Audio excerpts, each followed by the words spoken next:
We're talking about the McGredy Roses, McGredy Royal Nurseries, which is Portadown, which is now moved to New Zealand.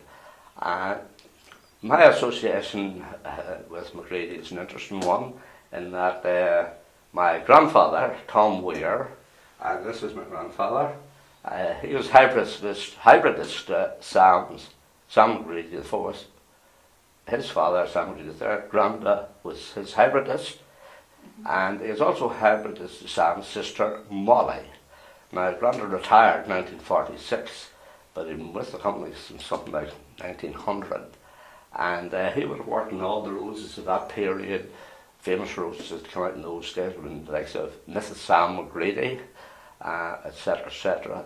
However, time went on, and I was only a little lad, and I knew the McGredy family, his mother, Sam's grandmother, a lovely lady, and they just lived in the nurseries in the same area where we lived, in the Woodside area. But I became an air photographer, and I eventually had my own studio, and eventually I photographed Sam's annual catalogue, and that was a very interesting job, and it entailed tricky work, not like photographing brides or babies, which was my main stream probably, and it was, it started off in April, the early mid-April, whenever the roses were under glass. They hadn't got out to the fields that stage, and we had a little makeshift studio permanent down at the nursery, and I kept all my lighting equipment, etc. down there, apart from the cameras, and whenever roses ready, I'd be called on to go down and photograph it. And if you got 4 roses done on a full day's work, I reckon we were doing very well. Four good shots. And sometimes we'd only get 3, 2 sometimes. And then getting up early in the morning, about 6 o'clock, I'd be down in the fields for about 7 with buckets of water and secateurs, and go down and cut dozens and dozens of roses. Bring them back to the studio and sort out, put them together. And eventually then we came up, we'd have 4 inch by 5 inch transparencies, and most of those would have passed Sam. Some of them had been rephotographed, maybe it wasn't really representative of the variety or something like that. And most of them would have had nicknames in those days. And some of them would go, I remember there was one was called Bonfire. It was never ever called that on the market. There are sometimes silly names for them. Why did it get a nickname like Bonfire? Well, someone would just look at a rose maybe and say that's so and so. So they could so the boys in the nursery, you know, they talk about knew which rose they're talking about it. But every rose, I think, would have had a Mac something, starting MSC, representing McGredy, and then I think either a number after it or a nickname. And someday that might have been called the name of a famous person. However, as to the naming of the roses, that depended. The companies would commissioned a rose to be called after them. For example, a German company, Mullard, who manufactured electrical lighting equipment, and they had one, they commissioned one called Mullard Jubilee to celebrate their Jubilee anniversary, and all the workers would have got one, and the company would pay a big fee to have that made. Another one comes from Timothy Eaton. There are huge stores in Canada, and the guy, Timothy Eaton, originally came from County Antrim, and very successful stores over there, so he had one called Timothy Eaton after him, and so on and on. But then something called after the famous people he admired, the likes of Satchmo, Louis Armstrong, Ginger Rogers, film star, Alec Rose, his famous sailor, and so on and on. And of course, Her Majesty, the Queen Mother. Now there's an interesting one, the Queen Mother. There already had been a rose called Queen Elizabeth, and you can't give 2 roses same. So how they got around that one was, with her permission, the Queen Mother's permission, they called Elizabeth of Glamis. That was her Scottish title. It was a beautiful rose, and that was very successful, and the Queen was really pleased with it. And then lots called after family members.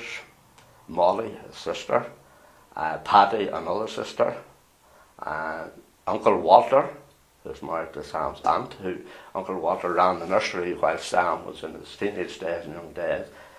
And he ran that until Sam became of age, and Sam came back from his higher education in the East Coast of America to a wonderful, fine working business.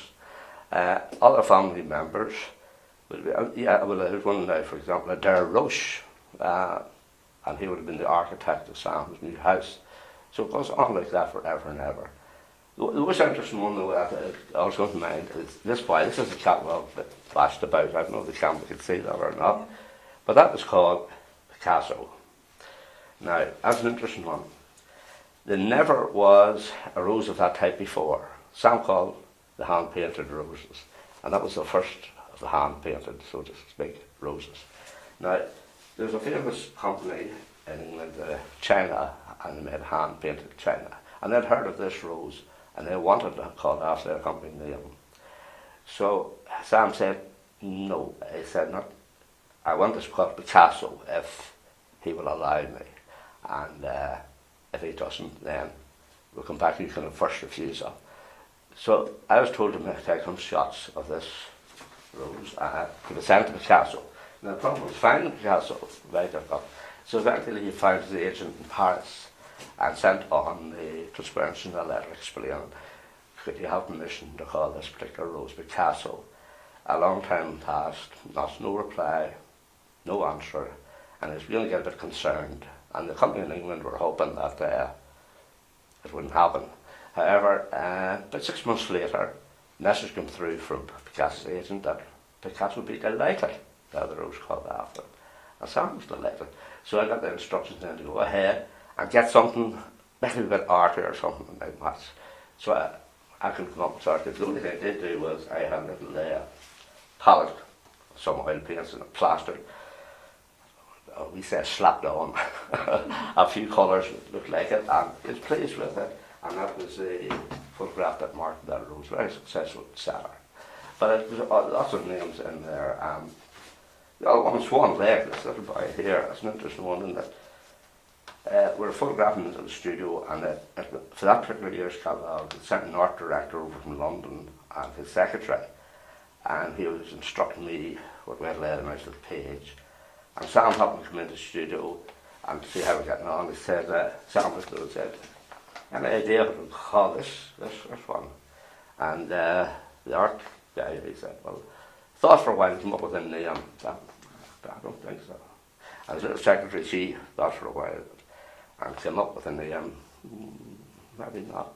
So I was cheeky, and I stuck some pennies within, and I said, why not call it Swan Lake? It reminds me of the wee Frenchy dancers that prance across the stage. Swan Lake.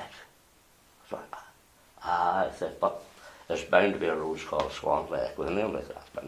But he said, what? If there's not a rose called Swan Lake, it'll take about 6 months to check out all the word registered. But if there's not a rose called Swan Lake, that's Swan Lake. So, again, it took about 6 months. And a message saying, your rose is Swan Lake. And I got a couple of nice bunches of plants of it too. And so there you are. A terrific client, a beautiful rose. So there you are.